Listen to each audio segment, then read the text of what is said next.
Hello friends, welcome to Tridevi cooking channel. ఈరోజు మనం గోవా స్టైల్లో చాలా ఈజీగా టేస్టీగా నోట్లో వేసుకుంటే అలా కరిగిపోయే ఫిష్ కట్లెట్ ఎలా చేయాలో చూసేద్దాం.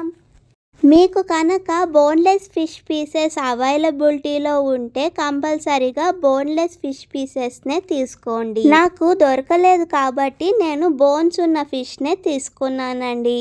దీన్ని నీట్గా ఉప్పు పసుపు వేసుకుని బ్యాడ్ స్మెల్ లేకుండా 4-5 టైమ్స్ బాగా వాష్ చేసుకున్నాక ఈ ఫిష్కి ఈ విధంగా నైఫ్తోని కట్స్ని పెట్టుకోండి. ఈ విధంగా కట్స్ పెట్టుకున్నాక దాంట్లో ఉప్పు పసుపు బాగా వెళ్ళేలాగా అప్లై చేసుకోండి. ఫిష్ పీస్కి సాల్ట్ మరియు పసుపు బాగా అప్లై చేసుకున్నాక ఒక ఇడ్లీ మేకర్ని తీసుకోండి. ఇడ్లీ మేకర్లో ఈ విధంగా కొద్దిగా వాటర్ని ఫిల్ చేసుకుని దాని మీద ఒక స్టీమర్ ప్లేట్ని పెట్టుకోండి. దాంట్లో ఈ ఫిష్ పీస్ని పెట్టుకోండి. లిడ్ క్లోజ్ చేసుకొని స్టవ్ మీద పెట్టుకుని ఫిష్ పీస్ని కంప్లీట్గా స్టీమ్లోనే కుక్ అయ్యేంత వరకు ఉంచుకోండి.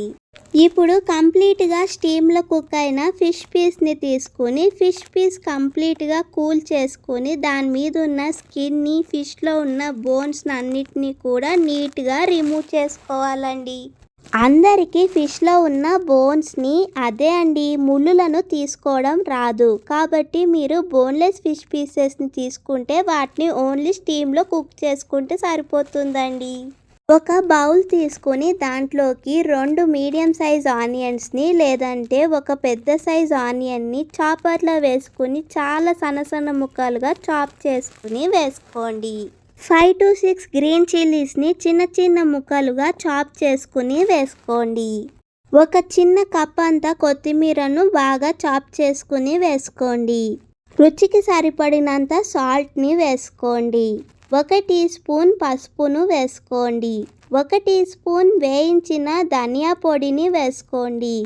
1 టీ స్పూన్ వేయించిన జీరా పొడిని వేసుకోండి. 1 టీ స్పూన్ కారం వేసుకోండి. 1 టేబుల్ స్పూన్ అల్లం వెల్లుల్లిపాయ పేస్ట్ని వేసుకోండి. 2-3 పొటాటోస్ని పెద్ద పీసెస్ కింద కట్ చేసుకుని కుక్కర్లో వేసుకుని బాయిల్ చేసుకోండి. ఆ తర్వాత పొటాటోస్ పీల్ తీసేసుకుని ఆ బాయిల్డ్ పొటాటోస్ని ఇప్పుడు యాడ్ చేసుకోండి. బాయిల్డ్ పొటాటోస్ అన్నిటినీ కూడా బాగా స్మాష్ అయ్యేలాగా చేత్తో ఈ విధంగా స్మాష్ చేసుకోండి. స్టీమ్ చేసి కుక్ చేసుకున్న ఫిష్లో నుండి ముళ్ళులన్నీ కూడా తీసేసుకుని ఇప్పుడు ఎలాంటి బోన్స్ లేకుండా బోన్లెస్ ఫిష్ అంతా కూడా పొటాటో మిక్స్చర్లో వేసుకోండి. ఫిష్కి మొత్తం కూడా మసాలాలన్నీ బాగా పట్టేలాగా చేత్తో బాగా మిక్స్ చేసుకోండి. బోన్లెస్ ఫిష్ పీసెస్కి మసాలా మిక్స్చర్ అంతా కూడా బాగా పట్టేలాగా కలుపుకున్నాక వీటిని కట్లెట్ షేప్లోకి రెడీ చేసుకోండి. ఈ విధంగా కొద్దిగా ఫ్లాట్గా ఫిష్ కట్లెట్ పీసెస్ అన్నిటినీ కూడా రెడీ చేసుకుని ఒక ప్లేట్లోకి వేసుకోండి. ఒక బౌల్లోకి 3 ఎగ్స్ని వేసుకుని ఈ విధంగా బాగా బీట్ చేసుకుని ఒక సైడ్కి పెట్టుకోండి. ముందుగా రెడీ చేసి ఉంచుకున్న ఫిష్ కట్లెట్ పీసెస్ని ఈ ఎగ్ వాష్లో బాగా డిప్ చేసుకోండి. మరొక ప్లేట్లోకి బొంబాయి రవ్వను వేసుకోండి. ఎగ్ వాష్లో డిప్ చేసిన ఫిష్ కట్లెట్స్ని ఈ విధంగా రవ్వలో బాగా కోట్ చేసుకోండి. ఇదే విధంగా ప్రతి ఒక్క ఫిష్ కట్లెట్ని ముందుగా ఎగ్ వాష్లో బాగా డిప్ చేసుకోండి. ఆ తర్వాత ఎగ్ వాష్లో డిప్ చేసిన ఫిష్ కట్లెట్ని రవ్వలో వేసుకుని బాగా రవ్వంతా కూడా ఫిష్ కట్లెట్కి కోట్ అయ్యేలాగా బాగా కోట్ చేసుకోండి. సేమ్ ప్రాసెస్లో అన్ని ఫిష్ కట్లెట్స్ని రెడీ చేసి ఒక ప్లేట్లో వేసుకోండి. ఇప్పుడు స్టవ్ మీద ప్యాన్ పెట్టుకొని డీప్ ఫ్రైకి సరిపడా ఆయిల్ని వేసుకోండి. ఆయిల్ బాగా హీట్ అయ్యాక ఇప్పుడు ముందుగానే మనం తయారు చేసి ఉంచుకున్న ఫిష్ కట్లెట్స్ని ఒక్కొక్కటిగా ఆయిల్లో వేసుకోండి. ఒకవైపు కొద్దిగా వేగాక మరొక వైపు కూడా ఫిష్ కట్లెట్స్ని తిప్పుకోండి. 2 వైపులు కూడా ఫిష్ కట్లెట్స్ని లైట్ గోల్డెన్ బ్రౌన్ కలర్లోకి మారేంత వరకు బాగా ఫ్రై చేసుకోండి. మనం రవ్వలో కోట్ చేయడం వల్ల ఈ ఫిష్ కట్లెట్స్ చాలా క్రిస్పీగా జ్యూసీగా చాలా టేస్టీగా ఉంటాయండి.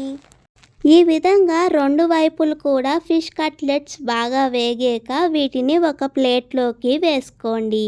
ఇదే విధంగా అన్ని ఫిష్ కట్లెట్స్ని కూడా వేసుకుని బాగా ఫ్రై చేసుకోండి.